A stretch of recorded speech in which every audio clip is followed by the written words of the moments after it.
Welcome back to Professionality, a series where we engage in conversation with industry leaders to understand their perspective on new trends and innovation.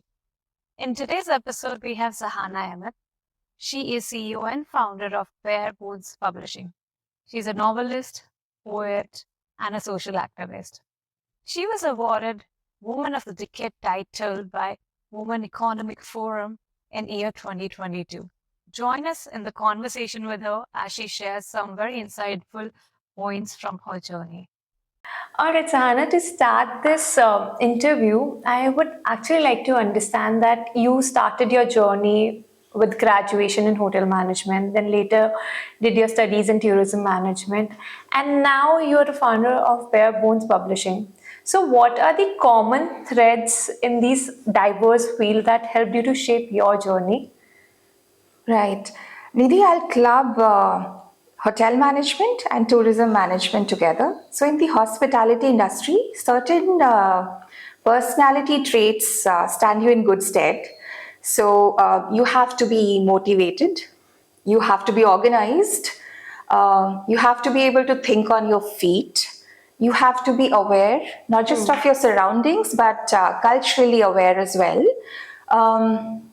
You have to be empathetic. You have to be able to anticipate people's needs before they can even ask you for that. So I think these are qualities that are helpful not just in hospitality or service industry, but in any. I have worked in many sectors and industries, and they've been very advantageous for me, I would say. So in publishing, I'm surrounded with ideas all the time. But the execution part of it, the value of execution, I've learned from my early years. Early years, all right, interesting. So there's so much focus on skill development. Where do you see communication and human interaction skills fitting into bigger picture? So we live in a hyper-connected, shrinking world. I was not well recently, Nidhi, and I was trying to disconnect, and it has become so difficult to do that. You're constantly, you have to be available to people, and whether it is interpersonal communication or even via technology, you're connected to people all the time, and you have to be able to gauge other people's emotions. You have to be able to read the room, I would say. Absolutely. And for that, it's not just your verbal communication skills, but your non-verbal communication cues that you give to be able to read those in other people. So communication is one of the most important, I would say, skills that you need to succeed in today's world. So, there is a very simple rule that I use for not just my daughter. She's 13 years old, so I use it for her. I have taught her that. And it's also applicable to people at all stages of their lives. It's called ABC. So when you are meeting other people, the appearance that you carry, your behavior, and your communication skills. Oh, wow. These are the three ABCs of what makes your personality. Wow, thank you for teaching us this new thing, ABC. Interesting. So this brings me to the last question.